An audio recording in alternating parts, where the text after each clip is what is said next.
Hello,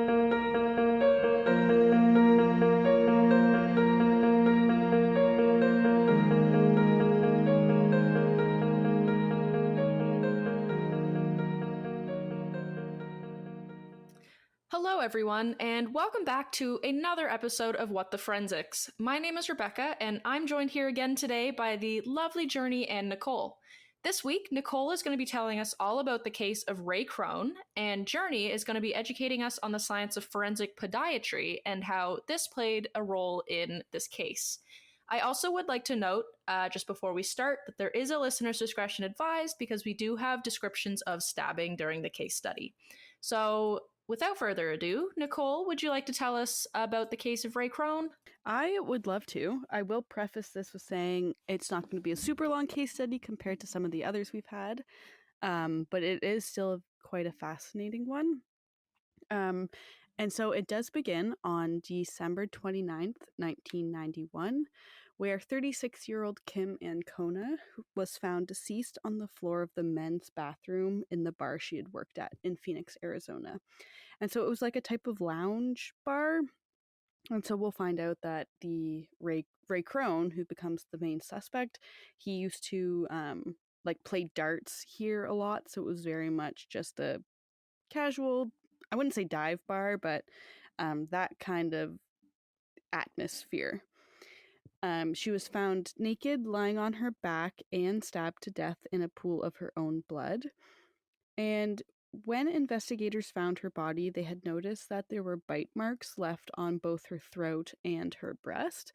And this became the main source of evidence to use in the trial, But aside from these marks, very little actually existed in terms of physical evidence at the crime scene.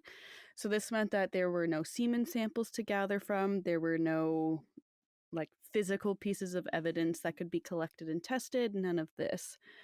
But however, they did collect saliva samples. They swabbed the bite marks to try and get samples from there, and they did take samples of the blood that was found on the floor and among other places in the scene. That being said, though, there were a pair of footprints left behind in the blood, so I guess it was a trail leaving her body outside, out to the door. There were these footprints, and they were later identified as coming from a pair of Converse shoes, and they were estimated to be a men's size 10 to 10 and a half, So I don't know if you guys own Converse, but they have quite a distinct sole pattern underneath that are kind of unique to Converse, so it was quite easy for them to identify that. But once all this evidence was found, testing was run on the blood, and this came back as matching the victim, so matching Kim Ancona's. And then the saliva samples were said to they had, quote, came from someone with the most common blood type, end quote. So it didn't really specify much further into who could have been this contributor of this saliva sample, and it left quite a large window open. Yeah, that's a very broad Yeah. Yeah, sorry. No, that's just very broad. Okay, the most common blood type. Thank you. Didn't narrow that down at all. Yeah, and I think it was our what episode did we do? It wasn't the serology one. We did an episode about secretors and stuff like that, and so sure, it helps that it's the most common blood type, but the amount of people that are in that common blood type pool is massive. Yeah. So anyways, that's there, doesn't really help out the case in any sense. And once evidence was collected, a friend of the victims, so a friend of Ancona's, had told investigators that a regular customer, Ray Krone, he was supposed to help her close up the bar the night before her death. So once they found this out, he kind of became their main suspect in the case. And they soon found out that he was a regular at this lounge bar space where Kim worked. They were frequently seen together, so they were acquainted with each other. He was a regular, she worked there often, they knew each other. And I guess a week prior to her death, Ray had driven her to a Christmas party. So it wasn't as if they were strangers, but they weren't also like the bestest of friends. So this kind of set some alarm bells off for investigators. But as they did some more questioning, the night of the murder, Ray's roommate had told the police, though, that Ray Krone had been home and in bed by 10 p.m. And this statement corroborates with the statement Ray had given to the police. And I know at this point it's kind of like a he said, she said. Maybe the roommate's working with Ray, but I don't know. It just seems pretty compelling that he wasn't there that night. And because of the bite mark evidence found, investigators had then gone to Krone and asked him to bite into a piece of styrofoam to provide an impression. And so they later took this bite, the styrofoam bite, and compared it to the bites left on Ancona's body. I recommend listeners go listen to our bite mark analysis episode if you haven't heard that one yet. We talk a lot about why this is not a great form of forensic science, especially using styrofoam. But anywho, it's 1991. They don't really know better at this point. But a search warrant was then obtained for Ray's residence. And while they were there, they did recover 4 pairs of athletic shoes, and they were similar to the ones that had left the footprints at the scene, but none of the 4 were the Converse brand, so they didn't match, air quotes around that word, which I find interesting. And then on December 31st, 1991, which is only 2 days after Kim Ancona was discovered, Ray Krone was arrested and charged with first-degree murder, kidnapping, and sexual assault. So was he only arrested because of that they found the athletic shoes and the bite mark evidence? And they had a statement saying that he was supposed to help her close the restaurant or the bar that night she died. Oh, okay. Yeah. So all that's right. not a lot to go on. No. So it's all circumstantial. Like, you'll come to learn that it's all circumstantial. I mean, I guess their bite mark evidence, they didn't see it as circumstantial at the time. Now it's safe for us to say that it's pretty circumstantial evidence. It's hard to build the full case off of it. Well, even the shoes, like the fact that they weren't Converse, they couldn't then match the Converse footprint or shoe prints. Yeah, exactly. But I guess because they were similar, that was enough for them. I feel like this was like one of those cases where it was basically just, this could be our guy. I don't want to look too much further into this case. He could do it. Let's just charge him and get it over with. You know what I mean? Yeah, definitely. Which obviously is not great and should not be how the system runs, but unfortunately there are cases like that. But yeah, basically it took them 2 days to create a case against him and charge him, which is mind-boggling to me. So this was December 31st, he was charged. The case then went to trial in 1992, so the beginning of 1992. And this whole trial, of course, Ray Krone maintained his innocence. A lot of, I guess, innocence to maintain. Like, there was nothing substantial against him, so I don't know, if I was in his position, I wouldn't see anything wrong with maintaining my innocence. But the leading evidence that was brought forward during this case was the testimony provided by these bite mark experts. And so they had examined the styrofoam marks he had bit into and the marks on the victim. They said that Krone's impression matched, and so that was what put him away to jail. It still makes me so mad. Yeah. Sorry, it makes me so mad that bite mark evidence was so strongly used. And I guess because, like, at the time, they don't know any different. It's so easy for us to see after the fact that, holy crap, that's a not great science to solely base your evidence on. Yeah. But if that's all they had and they just wanted to finish this case up and close it, they'd be like, yeah, this is great. Like, this puts him here, all of this stuff. So frustrating. I know. I'm with you. I'm with you on that boat.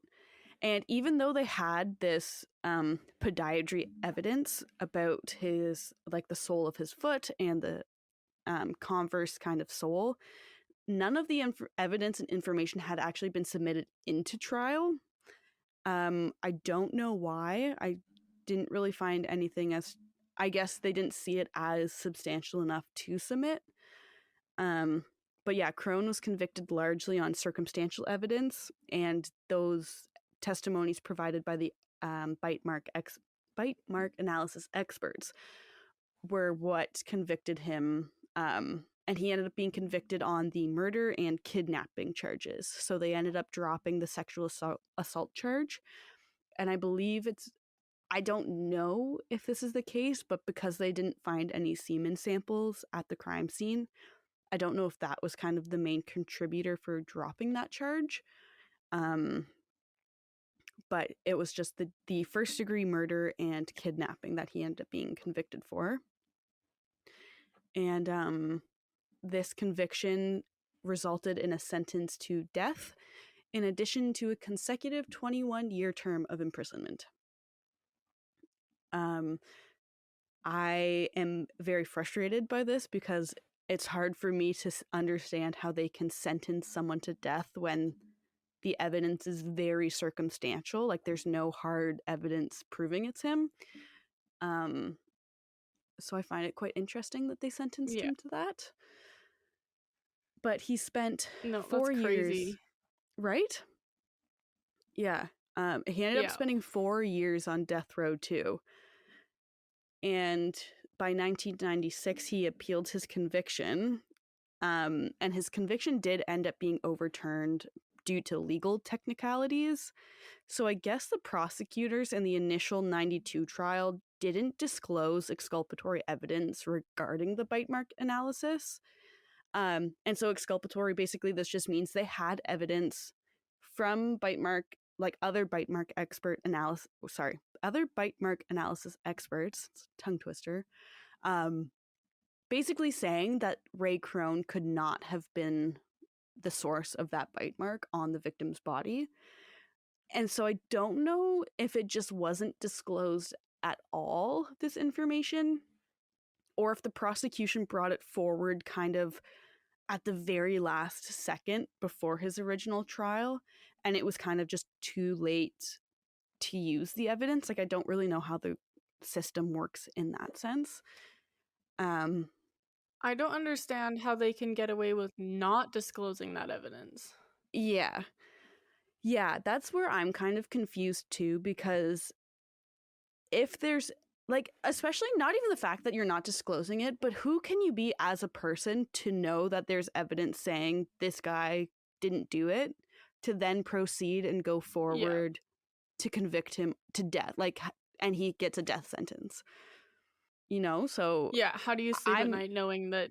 Yeah, just a lot of questions surrounding that in my mind. I don't know enough about legal proceedings to know, like, when evidence is submitted or how that all works to properly know what happened in this case.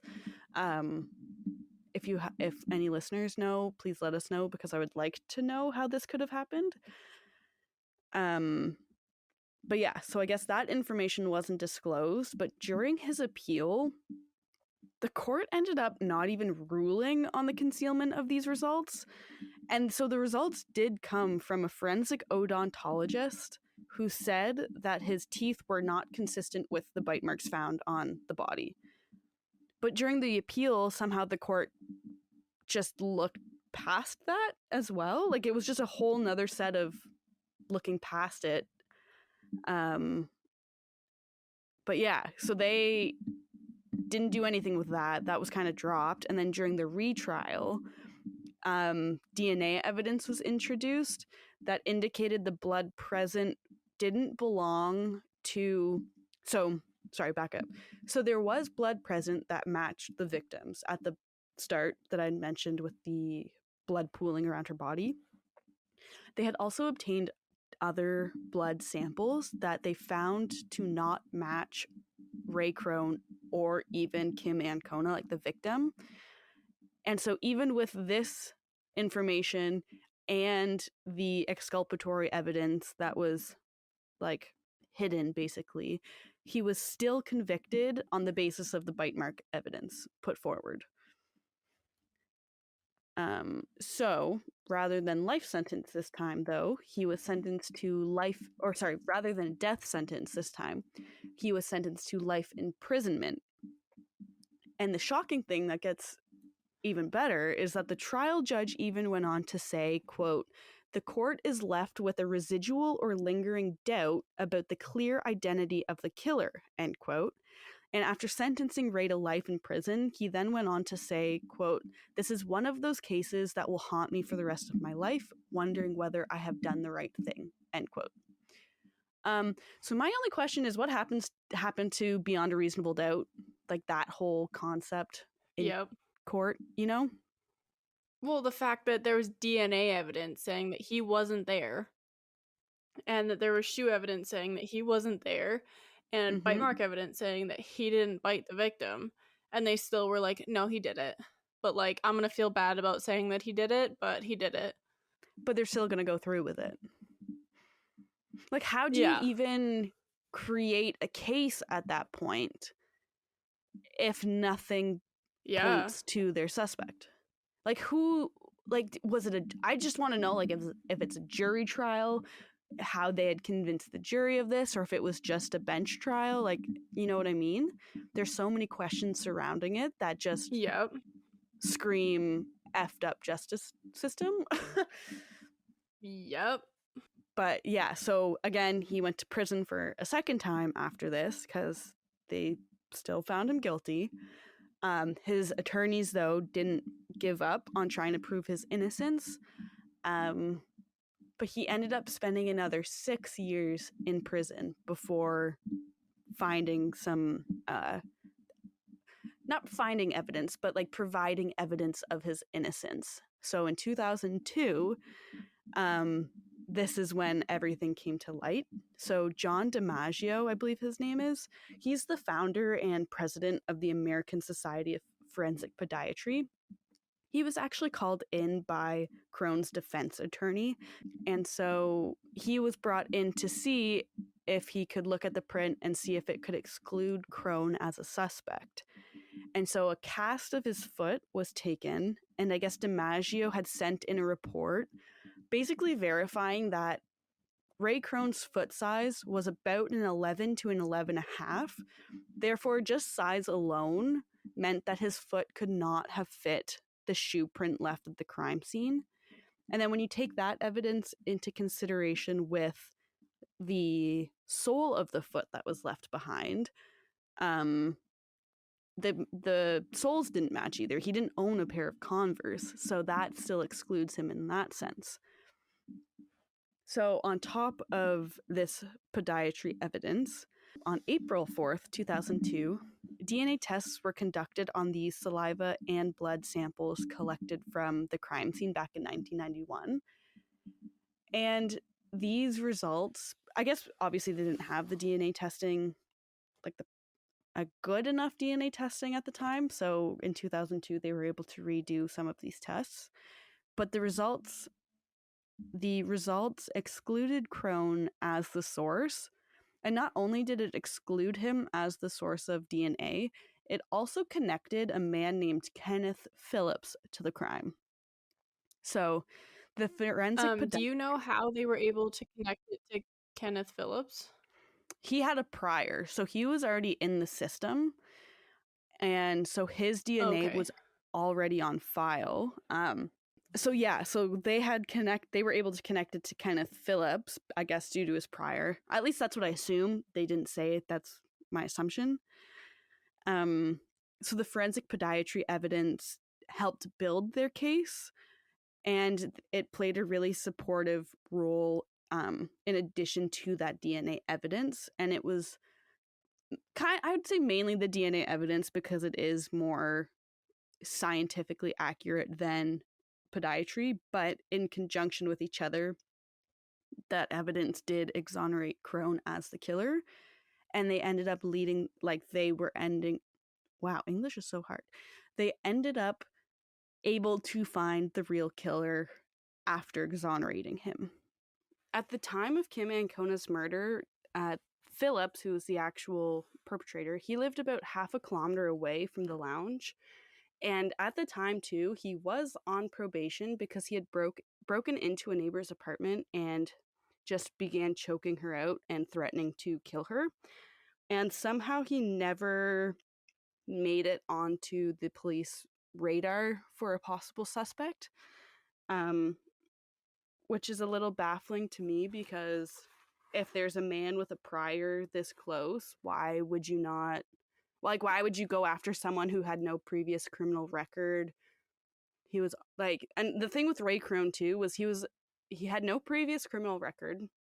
He was honorably discharged from the military, and he had a steady postal service job of 7 years. So, like, if you see that, that's not really screaming. So he didn't fit. Yeah. Yeah, very much not the profile of a killer, really. Yeah, it doesn't scream, hey, I'm going to kill a server in the bar bathroom and then just carry on with my life. And yet this didn't faze the police at all. They were like, yeah, this is definitely our guy. Which is frustrating. That's so frustrating. Heck. Yeah. And so 20 days after Ancona's murder too, Phillips was accused of sexually assaulting and choking a 7-year-old girl and was imprisoned because of this. So, like, 20 days after murdering an individual to go and assault a 7-year-old, and yet still cops don't think anything of it, kind of raises some alarm bells in my mind, but that's just me. Well, even if they had, like, properly searched for the correct perpetrator, like, that 7-year-old girl, there's a good chance that she wasn't going to be sexually assaulted and choked. Yeah, exactly. Right? Yeah.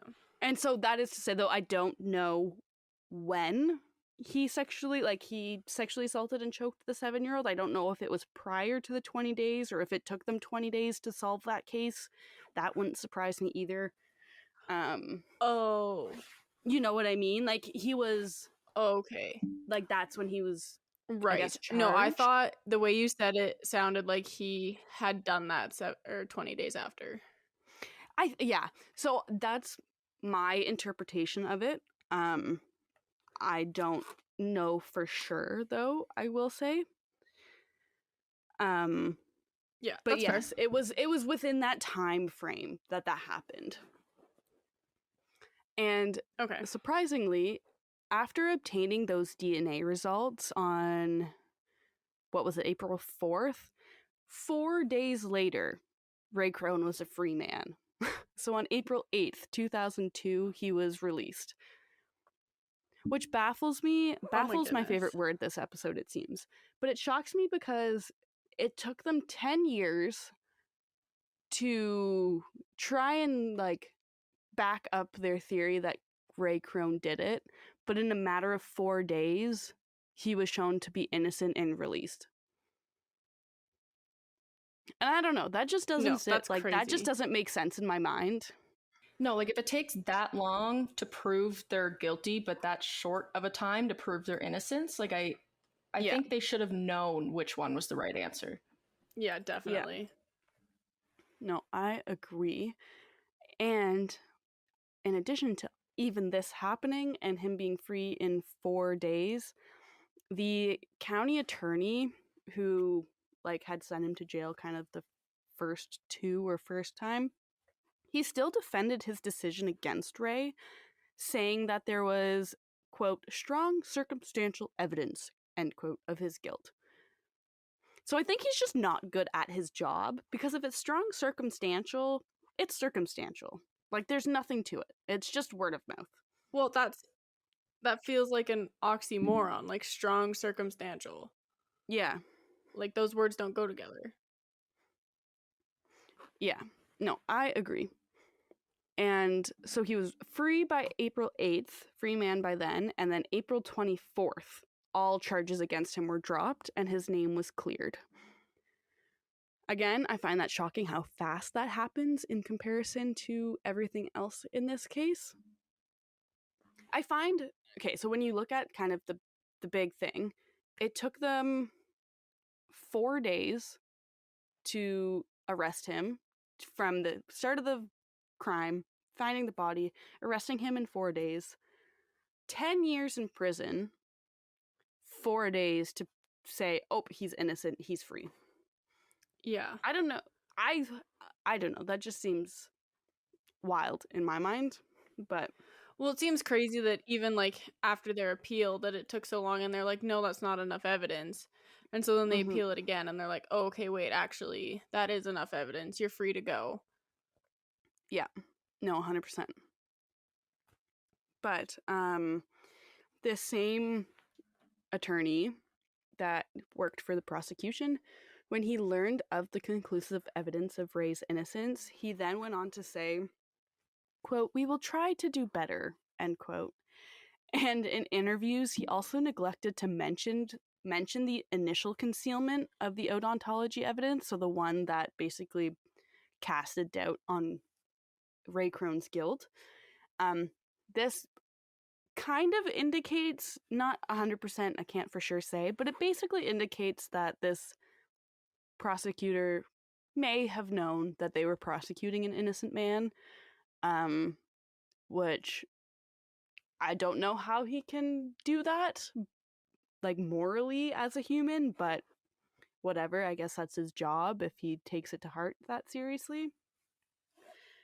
Well, that's something that's super scary to be in Krone's position, is like, you know you're innocent, you know your defense team's going to work as hard as possible to keep you out of jail, but you don't know who's on the other side, and you don't know who the judge is, so you don't know what strings they're going to pull to get you in jail, which is so scary. No, I agree. But yeah, so like I had said, he had no criminal record, was honorably discharged. He worked 7 years in the Postal Service prior to his wrongful conviction. Like, he just did not fit the mold at all. Wow, I said that really weird. At all, sorry. And apparently so I think I grabbed this one from the Innocence Project website, but it basically just said, quote, he is the 100th former death row inmate freed because of innocence since the reinstatement of capital punishment in the United States in 1976, end quote. So I feel like his case is pretty big, not only for the fact that he was the 100th innocent man to be freed on death row, but also because forensic podiatry helped solidify kind of his case and supported the DNA evidence.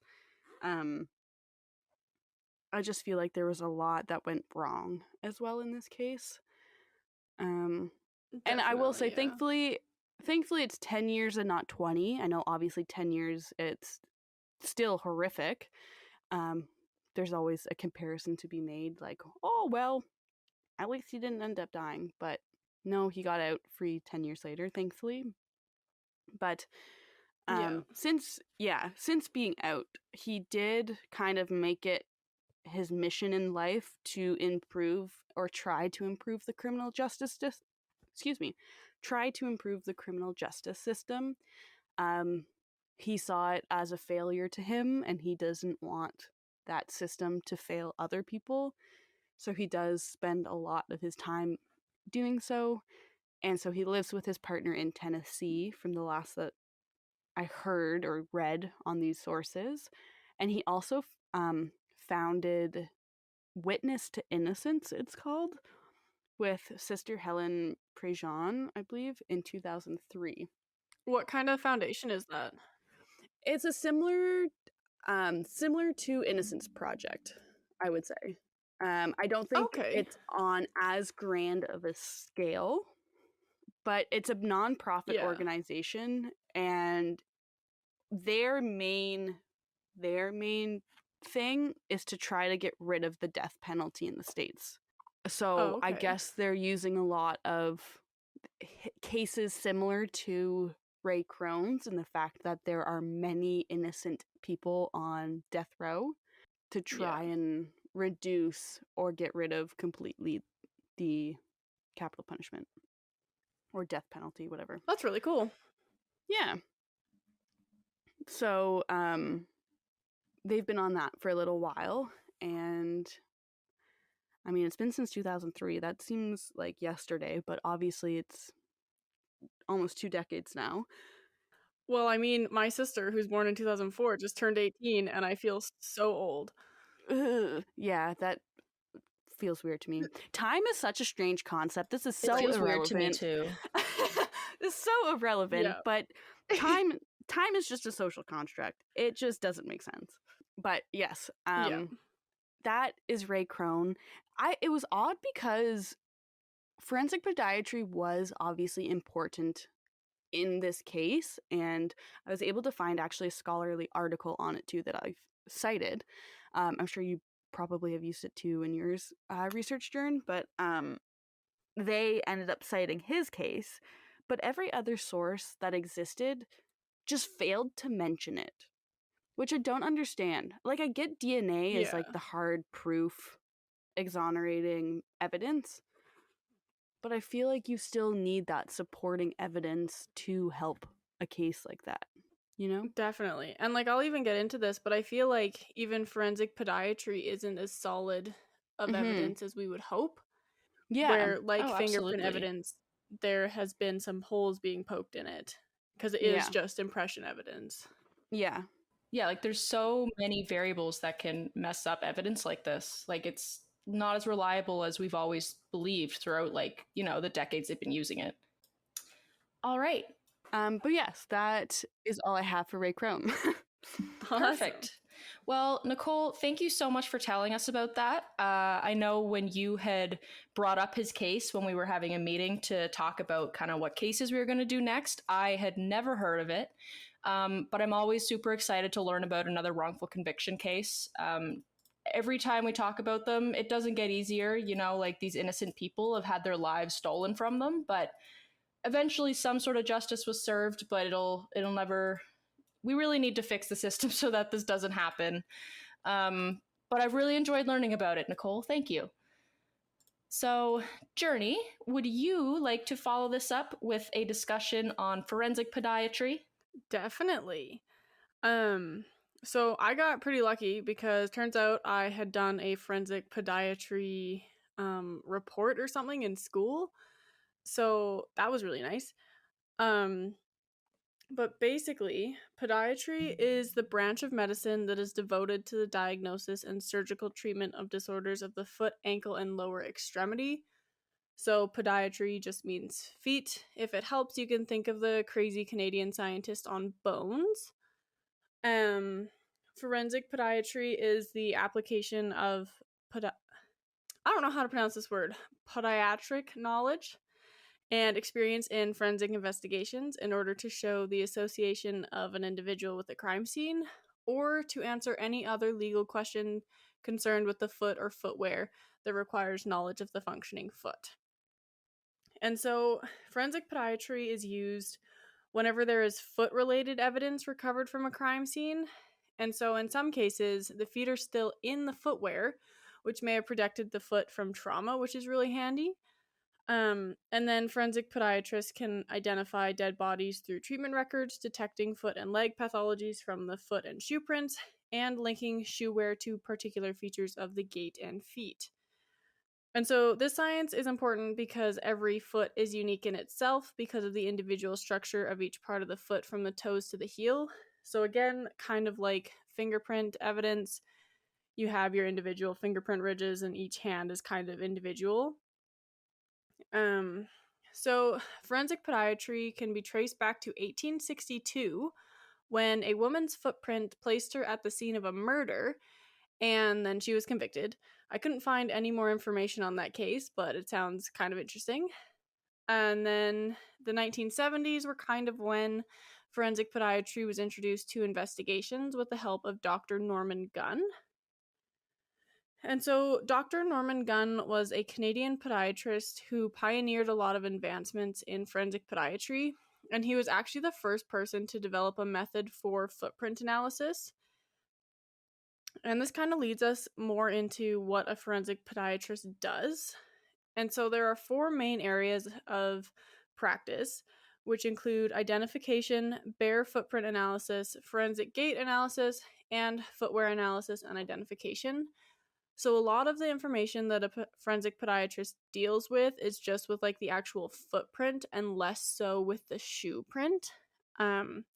Shoe print analysis kind of ties more into like the tire tread analysis. Those are often compared to each other.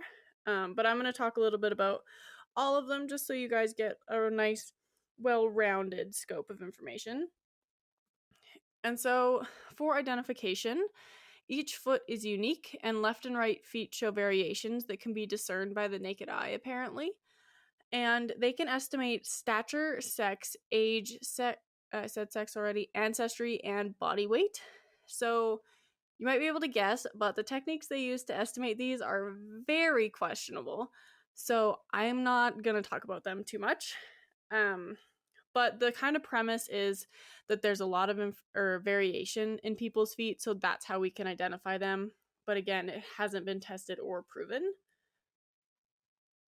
And then we have bare footprint analysis. So this is based on the foundational knowledge and understanding of the anatomy of the foot and how movement may affect footprints and the difference between static and dynamic impressions, which would just be if the person was standing still when the footprint was left or if they were moving. And so to do this, a footprint is comprised of 4 regions: the toe region, the ball region, the arch, and the heel. And all of these regions of the footprint present individualistic characteristics. And there are 6 methods to analyze bare footprints that I'm going to talk about later on because they're very interesting. And then in order to study and analyze footprints, you really have to take a footprint sequence, which is just the collection of numerous footprints from one person during their normal gait sequence, so that you can kind of gauge how they move and how their footprints are affected by their movement. And then we have forensic gait analysis. This is a huge one. This one's relatively newer, but it's very popular. And so with that, the identification of a person by their gait or by features of their gait, usually from CCTV footage and comparison to footage of a known individual. And so the characteristics of a human walking are enough to identify the person at a distance, either alone or just in a group of people. This is, I mean, it's on topic, but I just think it's so interesting, like how most everything about a human is like somewhat unique to them, like even their gait. Like I know, it's really cool. Yeah, and especially like looking at The Sims, for example, like there's like 6 kinds of gait you can use, and obviously like they did the best they could, but humans are just so hard to imitate. We're all so unique. Exactly. And like even any injuries that you have that could kind of affect that, or even if your hips are out of line or whatever, even if it's just like a temporary thing, it can still affect your gait. And then just getting adjusted will fix it and change it again. It's so cool. I have a question. I don't know if this will be brought up. Do forensic podiatrists do anything revolving around like this sounds silly, but footprints? Like, you know how your fingerprints have the swirls and the distinct prints to them? Do they ever focus on like the palm or the ball and the toe prints? A little bit. There hasn't been enough research to identify solely on just the prints. That was a good one. But there has been some. Thank you so much. There has been some. They just can't. It's not as well researched as fingerprints. Okay, that makes sense. I think I do talk about it a little bit later. All right, so forensic gait analysis was first used in July of 2000 in the identification of a jewelry thief. Basically, he was just caught on CCTV camera and they were able to match his gait to him. And obviously, gait analysis has gotten much easier to do since the invention of CCTVs because they now have footage from so many places to analyze and compare gaits to. And so some of the elements that they're looking for are general, which is the person taking long or short steps? Are they stiff or relaxed, or do they have any signs of pathology or injury? They look at the foot and ankle joints. Is there outward rotation, inversion, which is the foot tilted towards the midline, or is it tilted towards or away from the midline, which is eversion, and the degree of push off at the toe, so kind of how you like propel yourself forward. I don't know if you guys can visualize that. And then they look at the knee. They examine, is it varus? So are the knees farther apart when the feet are side by side? Or are they valgus, which is the knees touch and feet are far apart? And if there's any knee flexion during the stance. And then they look at the hip and pelvis region. Is there any abduction or adduction, rotation, tilt? How does that affect their gait? And so then these elements are paired with upper body assessments such as positioning of the shoulder, neck, and head. So they do look at the whole body for forensic gait analysis, but focus mainly on how they're walking. And then lastly, we have footwear analysis and identification. This one applies mostly to this case. Forensic podiatrists are involved with examination of footwear in a forensic context when a suspect has been identified. So this practice involves the analysis, comparison, and evaluation of wear patterns and the external and internal components of the shoe. And so the identification involving footwear is the most common job for forensic podiatrists. Oh, I think I said earlier that forensic gait analysis was, so I guess I got that wrong. But now I'm going to talk a little bit more about the 6 methods to analyze the bare feet, and I'll start with the Norman Gunn method. And so this method was developed obviously by Norman Gunn in the 1970s, and for this method, 6 lines are drawn on an acetate sheet that is placed over the footprint. And for those of you who might not know or be able to visualize, an acetate sheet is basically just a clear piece of paper, pretty much. And so 5 of the lines are drawn from the tip of the toes to the farthest point of the heel, called the turnion. And then the 6th line measures across the widest part of the ball of the foot. And so then, depending on the footprint evidence, there are additional measurements that can be taken called the extended gun method. And so this method is used for partial footprints where there is no heel evidence. And so it just revolves around the measurement of the ball of the foot to get any estimates of length and width from the foot. And then from those measurements, they're able to determine how tall the person is, what sex they are, how old they are in theory, etc. And so then the second is the optical center method. And so this method was developed by Winkelmann in a case study in 1987. And then it was improved upon by Kennedy in 2003. So I guess right after Ray Krone started his foundation. And so this method isn't very different from the gun method, except that they measure from the center points of the toes to the center point of the heels instead of the tips of the toes to the tips of the heels or heel. And so they draw like perfect circles over each toe and heel print so they can find the exact center of it. I will be posting photos of examples on our website. They're actually really, really cool to look at. And then I'll have some fun just like seeing the difference between footprint photos. And then we have Robbins' diagonal and parallel axis method.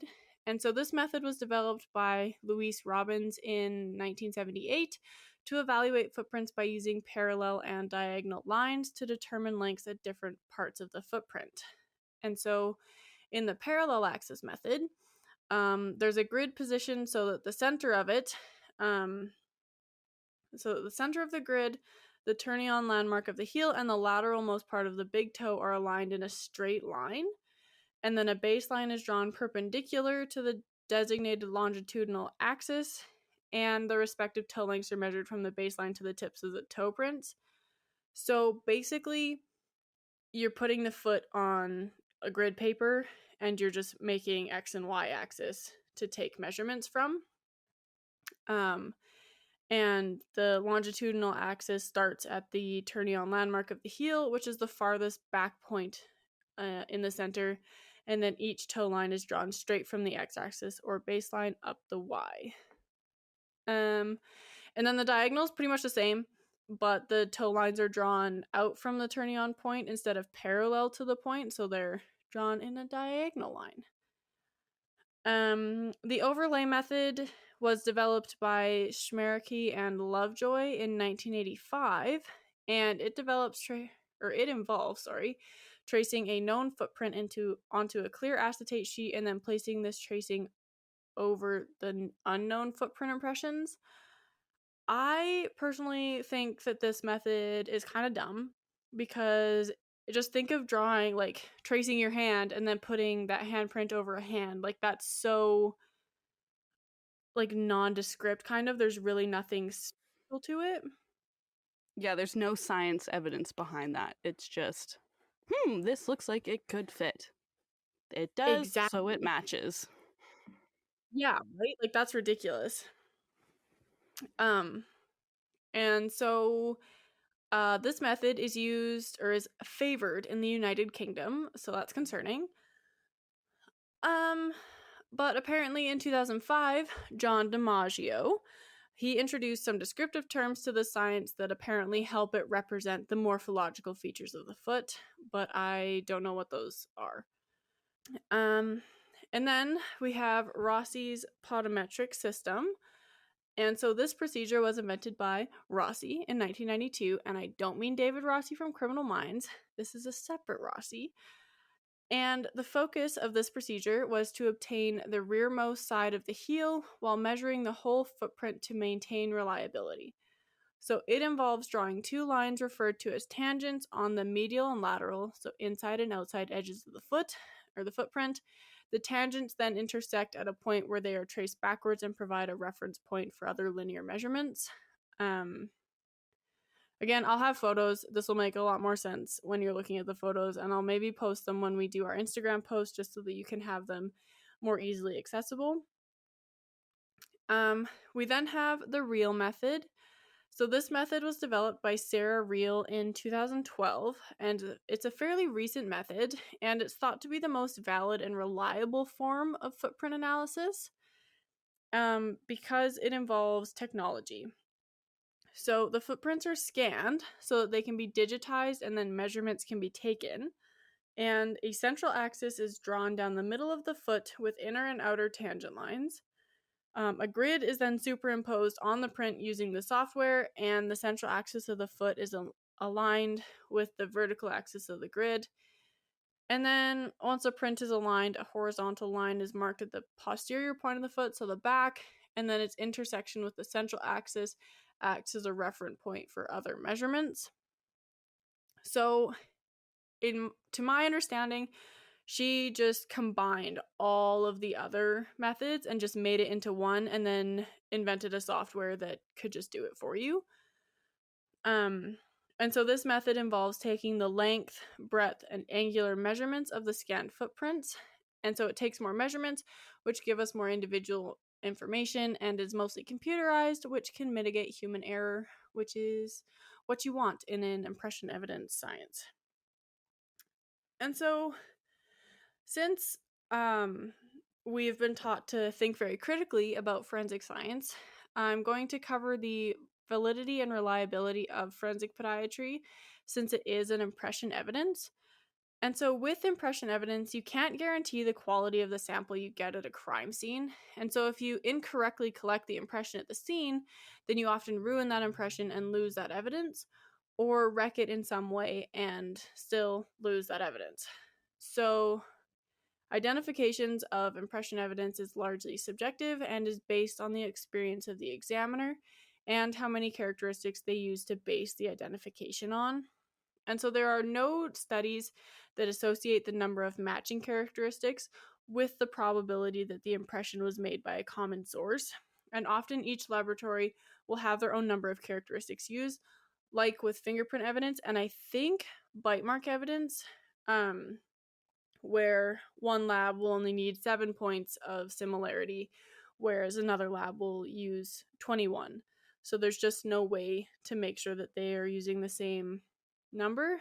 And so this causes issues because a footprint might match someone in one lab, but not in another due to their points of comparison.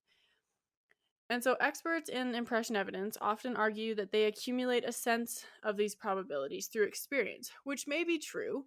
However, it's very difficult to then avoid biases in experience-based judgments.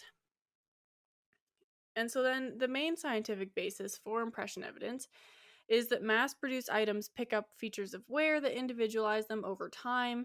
So like on those Converse shoes, they would have been able to see some wear that was individual to those shoes. But if the perpetrator continued to wear those shoes after committing that crime, then there will be other features of wear that won't match that shoe print. And so with that, it just kind of makes it a little bit messier because you need to catch that person at that time to be able to match the wear exactly. And even then, it's still so subjective. But like Nicole asked, with footprints, examiners more so depend on friction ridges and individualize that way. And so your footprint is unique to you, and apparently no one will have the same friction ridge pattern as you in theory. But again, it's extremely difficult for a crime scene technician to get a perfect or even partial footprint that shows friction ridges because a lot of the time people are wearing shoes while they are committing crimes. And therefore, like all impression evidence, the analysis is largely subjective and should be supported by other physical evidence, which was the case in this case. The impression evidence was used to exonerate Ray Krone, but it was also supporting stronger DNA evidence, which was or holds more scientific basis. And that's pretty much all I have for forensic podiatry. If anyone has any questions, feel free to reach out. I find it so fascinating how much you can learn just from a foot. And so I apologize if this was really boring, but those methods were so cool. Even though they are impression evidence and that's a little tricky, but very neat what we can get knowledge from. I have some questions. I'm sorry if my audio is still a bit laggy, but do you think, I don't know if you guys have orthotics or like when orthotics are made, like do you think forensic podiatrists could go to these orthopedic centers? It's an orthopedic center, right? They could go to these centers, find their orthotics used, and help them in that case to try and match like their gait, footprint, and like weight distribution on a print like that. I don't know if that makes sense.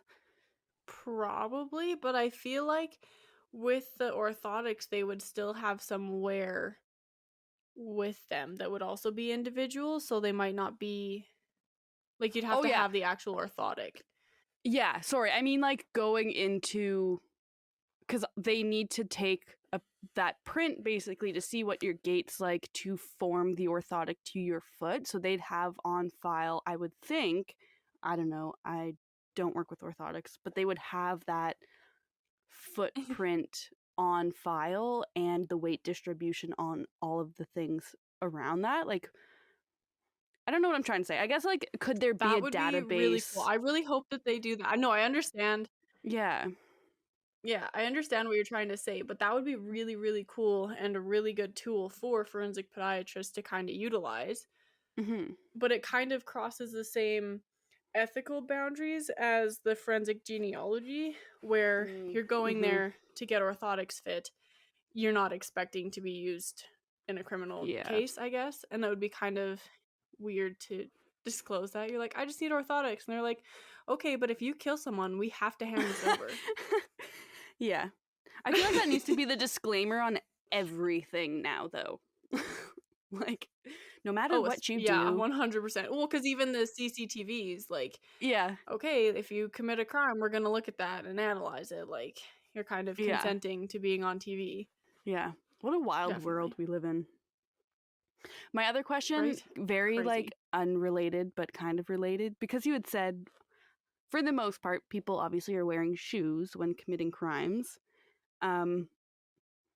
Hypothetically, this is like super not important, but if we had the technology that we had now, do you think we would solve a lot more crimes from the past that where like shoes just weren't worn as frequently? Hypothetically. Like this has Oh. no basis for anything, just my own curiosity. But like, you know what? I Because feel shoes. like, Sorry, go ahead. yeah, I feel like you could, because your feet would be, I feel like they'd have to be like sweaty enough to actually leave. Like, I don't know if your feet are as oily as your hands. I would assume that they are. Yeah. But because it's the floor, it's probably gonna get like, it's easier to get ruined. Mm-hmm. But yeah, I feel like if you step in something and you leave a footprint, I feel like you would be able to solve some if they weren't wearing shoes. And I feel like if you're not wearing shoes, then your feet are gonna be really dirty. So Yeah. it might help or it might hinder it. I don't know. Because I know there's cases too where like people are in their own homes and it's a domestic thing and they end up like just being in their PJs and barefoot and they kill people. Like obviously they're still caught for the most part in that sense, but like they would be barefoot in those situations. So like could they use that to kind of help further where we are now with that evidence? I don't know. Just my brain going in definitely, I feel overdrive, like. you know? No, definitely. Yeah, because you'd need to do, that would be a really good way to perform research, is to take any crime where the perpetrator was barefoot and kind of analyze it from that perspective. But it's so hard to keep the ground, like, not contaminated, I guess is the word I'm looking for. Yeah. Because the people, like police officers, have to walk in, and they do not think about the fact that, no. I might be walking on evidence. They're just like, get to the body, which that's obviously not a bad thing to do, but it is annoying from a forensic science perspective where you're like, hey, you just contaminated an entire crime scene and got rid of an entire form of forensic evidence. Another thing related to that, unrelated to podiatry, but when we did the mock crime scenes in the forensics class this past year, that was like the main thing too, because I honestly would never have thought of it, but the students, like, they opened the door and a lot of them just walked in. Like, they wanted to see the scene, but really the crime scene starts at the door. So you have to open the door, you have to photograph everything, get your booties on, make sure everything on the ground is okay before even getting to where you need to go. And that just sometimes is too, like, you don't think about that. There's other things to be thinking about at that time.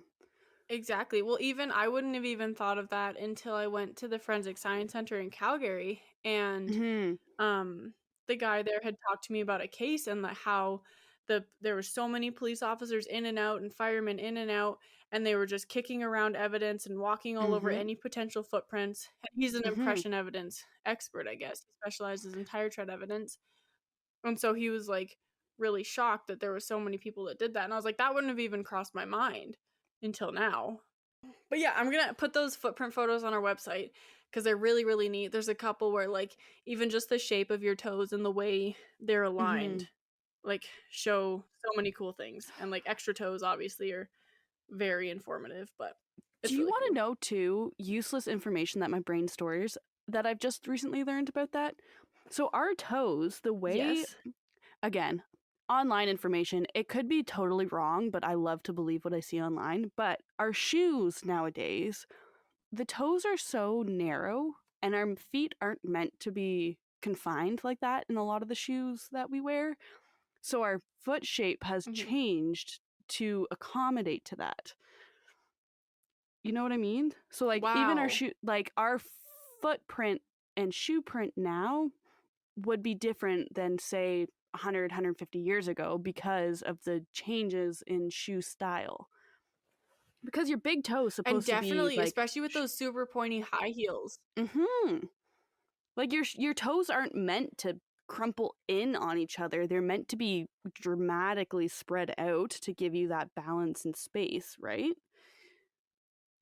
That's so crazy. Yeah, that would ultimately impact gait and walking and like weight distribution, which would ultimately then impact... Definitely. You know? Isn't that wild? That's so cool. crazy. Yeah, I didn't know that, but that makes sense.